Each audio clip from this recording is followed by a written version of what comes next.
Bismillahirrahmanirrahim. Assalamualaikum warahmatullahi wabarakatuh. Pada pelajar-pelajar, adik-adik pelajar MRSM Kota Baru dan pada pelajar-pelajar MRSM seluruhnya. Dan kepada pihak Ansara MRSM KB yang sudi menjemput saya untuk berkongsi talk pada kali ini. Terutamanya saya ucapkan ribuan terima kasih kepada Kak Ja yang sudi menjemput saya untuk berkongsi ilmu pengalaman sebagai seorang. Saya dipahamkan yang adik-adik semua ni bakal menduduki SPM, pertukaran SPM. Jadi selepas ni masing-masing bila dah dapat result akan melanjutkan pengajian untuk bidang pilihan masing-masing. Jadi ada di antara yang nak jadi doktor, ada nak jadi engineer, ada nak jadi accountant, ada nak jadi lawyer, macam kan. Dan mungkin ada yang nak jadi arkitek. So pada mana-mana yang nak melanjutkan ke bidang seni bina, mungkin sedikit sebanyak boleh dapat beberapa maklumat yang saya berkongsi. Terlebih dahulu saya ingin memperkenalkan diri saya. Saya Harizan bin Khamis ataupun dalam sebagai seorang arkitek saya juga dikenali sebagai AR Harizan bin Khamis. So, ada abbreviation AR di hadapan nama saya. Saya berasal dari Perlis dan merupakan bekas pelajar MRSM Kulim SPM tahun 1986. Saya kini mempunyai firma arkitek, firma perunding arkitek sendiri.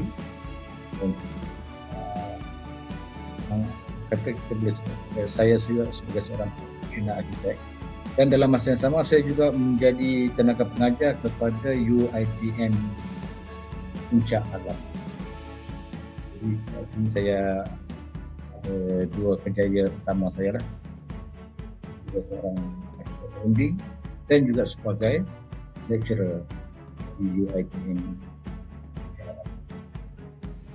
Jadi untuk berkongsi pada kali ini saya beri secara umumnya saya pecahkan kepada dua segmen utama untuk kita bincang ataupun saya berkongsi. Pertama adalah berkenaan dengan pengenalan kepada architecture itu sendiri, iaitu what is the architecture and what is the architect is all about, kan. Jadi adik-adik mungkin yang siapa-siapa yang masih blur berkenaan dengan architecture, dia sepatutnya terbuka lah kan, tahu berlanjut apa itu. Dan untuk segmen yang kedua saya akan berkongsi berkenaan dengan how to be an architect. Bagaimana proses-prosesnya selepas SPM, apa langkah-langkah yang adik-adik yang berminat perlu buat untuk nak jadi seorang arkitek. Belajar, masuk universiti, belajar architecture, and then how to pursue become the professional architect. So sama-sama kita tunggu ceritanya. Okay, adik-adik semua, apakah itu architecture? Secara umumnya saya dapat kongsikan description of the architecture is a combination of art and science in designing a building or any physical structure. That is architecture. So, ada dua elemen asas kat sini, iaitu art dan science. Untuk menjadi seorang arkitek, definitely kita perlu ada kemahiran atau skill dalam mereka bentuk. Jadi mana-mana arkitek definitely ada kebolehan untuk mereka bentuk. Jadi sini dalam mereka bentuk, asas yang perlu ada adalah art. Art yang dimasukkan di sini adalah skill untuk kita melukis. Itu penting, amat penting. Nak jadi arkitek, kita kena pandai melukis. Tetapi bukan melukis macam yang kita tengok orang yang Picasso atau whatever yang talented, yang very talented, yang artis, bukan penting, bukan artis yang macam itu. Yang dimaksudkan kebolehan melukis adalah kebolehan melukis untuk menginterpretasikan idea yang ada di dalam mindanya ke atas kertas. So kat sini sekurang-kurangnya arkitek itu dia mesti ada kebolehan untuk membuat sketch, lakaran-lakaran. Dan seterusnya daripada lakaran itu dia akan diterjemahkan ke dalam bentuk lukisan teknikal. Jadi kat sini asas seni melukis tu amat penting sekali. Itu elemen yang pertama. Elemen kedua adalah sains. Sains dimaksudkan sini adalah asas sains itu sendiri. So apa asas sains? Kita ada fizik, kimia, biologi. Ya itu asasnya kan, 3 elemen asas sains. Jadi kat sini kata ilmu fizik amat penting jadi seorang arkitek. Ilmu chemistry pun amat penting, ilmu biologi pun amat penting. Dan ilmu seterusnya yang perlu ada bila we talk about science adalah matematik. Matematik amat diperlukan menjadi seorang arkitek. Sebab kalau kita tengok sejarah architecture bermula dengan matematik. Bagaimana kita membuat triangulation, macam mana kita theorem Pythagoras, all those things. Sebab bila mereka bentuk bangunan ataupun fizikal structure ni, kita perlukan ilmu-ilmu tersebut. Jadi dalam real practice kita akan combine disiplin arkitek dan juga dalam disiplin kejuruteraan engineering seperti mechanical engineer, electrical engineer, structural engineer dan arkitek himself will sit down together to design a building. Dan macam mana pun disebabkan arkitek ini adalah orang yang paling berkebolehan untuk mereka bentuk bangunan, disebabkan dia ada background ataupun berlatar belakangkan seni dalam mereka bentuk bangunan. So arkitek dalam kebanyakan kes akan dilantik ataupun akan dijadikan sebagai seorang lead designers untuk kumpulan reka bentuk ini. So arkitek adalah anchor person dalam mana-mana reka bentuk bangunan ataupun physical structure. Bila saya masukkan physical structure ni, tak semestinya bangunannya lah. Boleh jadi jambatan, boleh jadi apa-apa monumen. Monumen contohnya macam tugu, okay? Sculpture. Itu kadang-kadang even bus stop pun arkitek yang design. Yang special kita nampak sebab kita nak ada nilai seni dalam bentuk physical building ini. Itu adalah secara umum. Okay. Next session is on the how to be an architect. Okay, kita sampai ke segmen yang seterusnya, iaitu bagaimana untuk menjadi seorang arkitek. Okay. Saya nak berkongsi di sini. Saya akan ceritakan pengalaman saya, proses yang saya lalui. Mungkin daripada situ adik-adik semua dapat gambaran bagaimana selepas SPM apa yang patut kita buat. So bila dengan result SPM yang kita ada tu, kita boleh apply mana-mana universiti yang ada menganjurkan atau menyediakan program seni bina ataupun architecture ini. Okey, ada mungkin yang ambil matrik ataupun A-level selama, saya tak pasti selama 1 tahun ataupun 2 tahun. Bila dia dah berjaya, pelajar-pelajar dah berjaya menjejaki ke universiti, berada dalam pengetahuan dalam bina seni bina ini, dia memerlukan masa antara 4 tahun atau 5 tahun untuk graduate sebagai seorang arkitek. So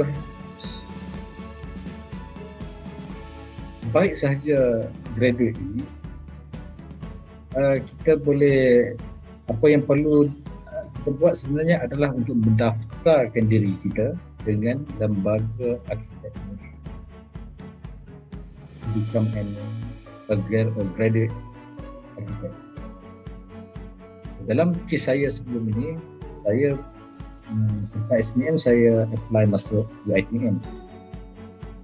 ITM pada zaman itu tak ada A-level. Yang dia sediakan waktu itu adalah diploma seni bina ataupun diploma. So saya di masa selama 4 tahun untuk graduate sebagai siswa diploma in architecture, dan saya bekerja selama 3 tahun. Saya sambung lagi ke peringkat advanced diploma ataupun diploma lanjutan. Sekarang dah tak ada lagi lah kaitnya diploma lanjutan selama 2 tahun. Jadi altogether semua saya perlu masa 4 tahun plus 2 years to graduate, yang setara dengannya adalah degree architecture. Advanced diploma setara dengan degree architecture. Semuanya perlu masa 6 tahun. Jadi dalam level degree bachelor itu sudah lengkap. Kita baru dikenali sebagai graduate architect ya, pengalaman. Sebaik saja graduate, sebaiknya kita mendaftarkan diri dengan lembaga architecture. Berapa perlu mendaftarkan diri? Untuk menjadi seorang arkitek, praktis arkitek di Malaysia ini diregulatekan, ataupun monitor ataupun diingatkan oleh lembaga arkitek Malaysia. So dalam lembaga arkitek Malaysia dia ada 3 peringkat untuk nak menjadi seorang arkitek. 3 peringkat. Pertama adalah LAM ataupun Lembaga Arkitek Malaysia, short formnya adalah LAM. LAM Part 1, LAM Part 2, LAM Part 3. Yang dimaksudkan dengan LAM Part 1 ini sebenarnya tingkat macam diploma. Bila kita keluar diploma dan kita akan mendaftarkan diri dengan lembaga kita akan dapat LAM Part 1.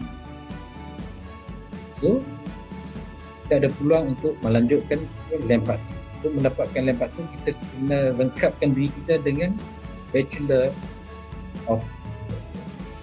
Yang saya dulu diploma, waktu peringkat diploma saya dapat LAM Part 1, dan bila saya sambung ke Advanced Diploma saya dapat LAM Part 2. So dengan LAM Part 2 ni kita hanya dikenali sebagai graduate architect. Tetapi adakah automatically grad saja dapat title graduate architect? Belum tentu. Jadi saya habis dekat LAM Part 2. LAM Part 3. LAM Part 3 adalah peringkat arkitek profesional. Untuk mendapatkan LAM Part 3 ni kita perlu, you have to sit for the special professional exam, qualified as professional architect. This professional architect lah yang layak untuk endorse ke atas plan untuk sebagai submitting person kepada authority, ya, sebagai orang yang berkelayakan sebagai architect professional. And then they are entitled for abbreviation of AR, dipangkal namanya. Okay, that is in general. Harap adik-adik faham lah. In general, kita ada LAM Part 1, LAM Part 2, Part 3. Sekarang berbalik kepada proses pembelajaran. Sekiranya adik-adik nanti dah belajar arkitektur, dan sebaiknya sebelum melanjutkan pelajaran itu, adik-adik kena kenal pasti itu. Sebab yang kata yang recognize arkitek di Malaysia adalah Lembaga Arkitek Malaysia. So dia lah yang recognizekan LAM Part 2, LAM Part 1, LAM Part 2, LAM Part 2. So kita kena pastikan universiti yang kita bakal masuk untuk belajar arkitektur itu adalah universiti yang mana bidang kursus seni binanya ataupun arkitekturnya itu diiktiraf oleh lembaga arkitek. Tanpa pengiktirafan itu, Kalau adik-adik spend masa 6 tahun pun di universiti tu, adik balik sini, belum tentu adik akan dapat entitlement LAMP Part 2 ataupun as a graduate architect. Belum tentu lagi. Adik-adik kena pastikan, dan adik-adik akan pelajar-pelajar saya gunakan masa adik-adik rasa nyaman sikit, rasa quite close. Okey. Untuk makluman, mana-mana universiti di Malaysia ini secara umumnya kursus seni bina yang ditawarkan adalah diiktiraf oleh lembaga banyak, tapi dia bukannya semuanya LAMP Part 2. Ada yang setengahnya universiti dia tawarkan kursus LAMP Part 1, diiktiraf oleh lembaga kita Malaysia sebagai LAMP Part 1 sahaja. So sekiranya adik dah habis belajar kat universiti tu, adik kena proceed lagi lah pursue the next level, belajar lagi dalam 2 tahun atau 3 tahun untuk dapatkan LAMP Part 2 pula. Itulah universiti yang telah diiktiraf. Ada juga universiti, macam persoalannya sekarang, macam mana dengan universiti yang tak diiktiraf? Saya ulang sekali lagi ya. In general, universiti kat Malaysia diiktiraf oleh lembaga. Ada lain-lain kalau kita khusus tadi kat overseas, kalau UK tak ada masalah. Juga diiktiraf oleh negara universiti. Dan kalau pergi belajar kat Australia ataupun Australia pun masih diiktiraf oleh negara. Semua should be no problem. Tapi ada juga depend on university jugalah. Nah, kita kena check dengan lanjutkan pembelajaran kat universiti yang jadi better check. Saya cadangkan, saya recommend check dahulu universiti yang terdekat. Pastikan untuk nak memudah caranya, kita pergi ke sambung belajar di universiti yang dah di-recognize oleh lembaga. Apa US, kalau pergi belajar kat US, macam mana? Soalannya kat sini, kebanyakan universiti ataupun graduan daripada US, kebanyakannya tak diiktiraf oleh lembaga Malaysia. Isunya kat sini bukannya kualiti pembelajaran tak bagus. Isunya adalah dari segi silibus. Silibus yang ditawarkan tu, yang diajar kepada pelajar tu, kadang-kadang tak menepati dengan apa kehendak requirement yang diperlukan oleh lembaga draft graduan daripada universiti. Jadi sebenarnya tak ada masalah. Tak ada masalah pula kan?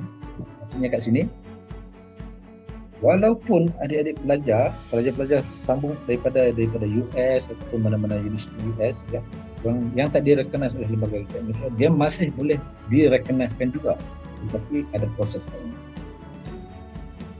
Di sini untuk mendapat pengiktirafan daripada lembaga Malaysia, pokoknya ada dua. Satu daripada universiti yang diiktiraf, jadi daripada universiti yang tak diiktiraf. Kalau daripada universiti yang diiktiraf, contohnya mana-mana universiti dalam Malaysia, UK, Australia, automatik diiktiraf.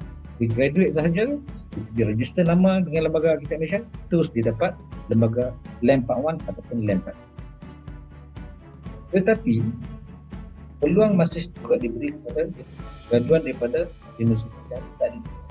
Tetapi dia pelajar-pelajar ni dia perlu graduan ni dia perlu melalui satu proses interview dengan lembaga arkitek. Jadi dalam proses interview ni, pelajar-pelajar ni, graduan ini perlu membawa atau menunjukkan dia punya folio design, design folio dia yang selama dia belajar di universiti tersebut, dibentangkan, dipresentkan kepada pihak lembaga arkitek Malaysia untuk membuktikan apa yang dia belajar selama ini menepati dengan kehendak-kehendak ataupun syarat-syarat yang diperlukan oleh lembaga. Sekiranya dia berjaya meyakinkan menunjukkan yang apa yang dia belajar di universiti tersebut selama ni comply dengan requirement Lembaga Arkitek Malaysia, dan Lembaga Arkitek Malaysia akan menerima dia untuk didaftarkan sebagai LAM Part 1 ataupun LAM Part 2. So actually sebenarnya tak ada masalah, cuma kerjanya lebih sikit lah. Jadi persoalannya sini sekiranya macam mana sekiranya dia tak berjaya meyakinkan ataupun pihak Lembaga Arkitek Malaysia mendapati bahawa graduan ni subjek yang dia belajar selama ni tak comply untuk dia didaftarkan sebagai recognize sebagai LAM Part 1. Jadi kat sini kena sambung belajar. Tak ada kaedah lain. So dia kena masuk mana-mana universiti yang boleh sediakan silibus pembelajaran yang mencukupi dengan kehendak lembaga. Jadi kat sini proses dia akan jadi panjang. Proses pembelajaran jadi panjang. Jadi membuang masa. So, nasihat saya di sini adalah sebelum melanjutkan pelajaran, pastikan universiti yang kita bakal duduk belajar nanti tu adalah yang mana bidang seni bina yang diajarnya tu adalah yang di-recognize oleh lembaga. Yang paling mudah dan kita. Jadi kita tak buang masa banyak. Okay. Jadi kat sini, sebelum menjadi seorang arkitek profesional, amat penting untuk kita melepasi dua peringkat pertama. Ini LAM Part 1 dengan LAM Part 2. Basically LAM Part 1 dengan LAM Part 2 ini adalah proses pembelajaran dari universiti. Peringkat seterusnya, katakan adik-adik pelajar-pelajar dah berjaya registerkan, mendaftarkan diri sebagai LAM Part 2. So, langkah seterusnya adalah pendedahan terhadap praktikal berjaya. Adik-adik pelajar perlu exposekan diri dalam praktikalnya ataupun pekerjaan sebagai seorang arkitek, graduate arkitek. So practice diri sebagai seorang arkitek. So sekurang-kurangnya 2 tahun diperlukan. Pengalaman kerja 2 tahun diperlukan sebelum boleh melayakkan diri menduduki exam Part 3 dengan lembaga arkitek. 2 tahun. Dalam tempoh 2 tahun ni, adik-adik perlu mengisi logbook pengalaman kerja. Logbook, adik bolehlah submit logbook itu dalam lembaga arkitek Malaysia, dan sekiranya lulus diterima dengan bayaran fee yang tertentu, barulah ada pekerja akan diberi peluang untuk menduduki peperiksaan. Jadi peperiksaan ini adalah satu peperiksaan yang amat tough, very tough. Kebanyakan dalam 90% terpaksa sit for the exam more than one. Ada sampai yang 5 kali, 6 kali, saya nak demoralize adik-adik, tapi itulah hakikatnya.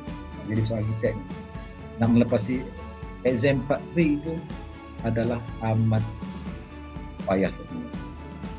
Tapi ramai juga yang pas kan. Jadi dengan mudah. Take this as a challenge. So struggle for it. Okay, that's LAM Part 3. So bila dah berjaya dalam peperiksaan ataupun exam Part 3 ini, barulah kita entitled untuk registerkan diri sebagai seorang dan untuk praktiskan kerjaya arkitek, dan boleh set up our own consultant kita ni mana nak jadi arkitek. Secara generalnya macam tu. Cuma nasihat saya, bila nak sambung belajar dalam bidang seni bina, pastikan untuk memudah carakan, untuk mempercepatkan prosesnya, pastikan universiti yang kita nak belajar nanti itu menyediakan program seni bina yang diiktiraf oleh lembaga arkitek. Mana kita nak tahu diiktiraf atau apa, kita boleh cek dengan lembaga arkitek. Itu secara general. Terima kasih. Okey, sebagai penutup, saya nak simpulkan di sini, bila kita dah berjaya mendaftarkan diri sebagai seorang arkitek profesional sebelum ni, kita entitled untuk ataupun boleh ada pilihan untuk set up our own practice. Kita boleh buka company sendiri, consultant, architectural consultant firm sendiri, dan kita layak entitled for AR di hadapan nama kita. Submit plan sebagai seorang arkitek profesional. Di sebalik itu, sebenarnya katakanlah kita tak nak jadi arkitek, is it possible? Kita boleh lah kan. Apa yang saya nak cerita kat sini adalah apakah bidang-bidang kerjaya yang lain yang kita boleh gunakan ilmu kita selama kita belajar sebagai seorang arkitek. Sebenarnya kalau kita tengok architecture ni, dia punya disiplin ilmu basically is related to the building industry. So sebenarnya bila kita graduate sebagai arkitek, tak semestinya kita boleh jadi arkitek sahaja. Kita boleh jadi any person who is directly having connection with the building industry. Kita boleh jadi project manager dalam building industry. Kita boleh jadi seorang coordinator, design coordinator, ataupun kita boleh jadi seorang kontraktor, dan kita boleh jadi spesialis dalam bidang-bidang tertentu dalam mereka bentuk, sama ada sebagai seorang mereka bentuk, atau spesialis dalam bidang teknologi, apa-apa yang berkaitan dengan building industry. So sebenarnya kerjaya sebagai graduan, kerjaya oleh graduan arkitek ni sebenarnya tak limit kepada arkitek semata-mata. Dia can be anybody. So don't worry. Kalau adik-adik berminat dengan art, suka melukis dan rasa nak explore diri dalam belajar arkitektur, just kira boleh proceed. Don't worry about kerjaya to be an architect or not. There is a later, will come later. Bila dah graduate dalam bidang seni bina, kat situ dalam pilihan kerjaya, apa kerja sebenarnya yang kita nak buat tu kita boleh tentukan. Ramai di antara kawan-kawan saya yang sama belajar dengan saya dulu, dia tak praktis pun architecture, tetapi dia masih bekerja dalam bidang yang masih relate dengan building industry. Ramai juga yang jadi kontraktor, dan ada yang jadi kata dia just to be the designer sahaja. Dia nak jadi building designer sahaja. Dia tak nak praktis architect. Ada juga yang jadi supplier, ada yang be more specialties dalam just mereka bentuk fasad bangunan, luaran bangunan tu fasad, ada spesialis dalam bidang itu. Jadi macam-macam. Boleh jadi sebenarnya itulah, boleh jadi lecturer pun kalau nak mengajar dalam bidang akademik. So don't worry about that. So sebagai akhirnya saya rasa itulah yang saya dapat kongsikan untuk kali ini. Kalau ada apa-apa lagi, mungkin ada kesempatan yang lain waktu akan datang, mungkin saya boleh cerita yang lebih banyak lagi lah. So saya rasa setakat itu saja daripada saya untuk kali ini. Sekian saja. Wabillahi taufiq. Wassalamualaikum warahmatullahi wabarakatuh. Terima kasih.